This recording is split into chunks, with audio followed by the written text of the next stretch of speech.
የተለያዩ በኦሮሚያ ከዞኖች አካባቢ በድንበር አካባቢ ብዙ ችግር አለ። ይሄ ደግሞ የመጀመሪያው ተጠቂ ህፃናትና ሴቶች ናቸው። ዳንጋና ኦሮሚያ በከገረገራቲ ራኮ ሄዱ ጅራ ከነ keessatti immoo adda durummaan dubartoota fi daa'immantu miidhama. Tokkoffaa misooma keessatti qabatamaan hirmaachuuf danquu bira darbee qe'ee isaanii dhiisanii baqachuufaa jira. Kun immoo hanga lubbuun darbutti dhimma gahaa jirudha. Rakkoon kun dafee akka fala argatuuf maaltu yaadamaa jira? Maaltu hojjetamaa jira? Osoo ibsi nuuf kenname.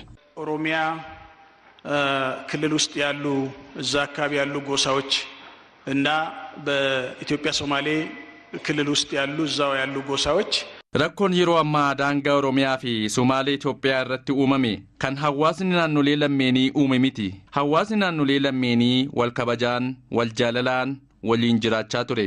Ka'umsi rakkoo kana ammas hidhattootaa fi hooggantoota keenya ta'uun hubatameera. Kanaaf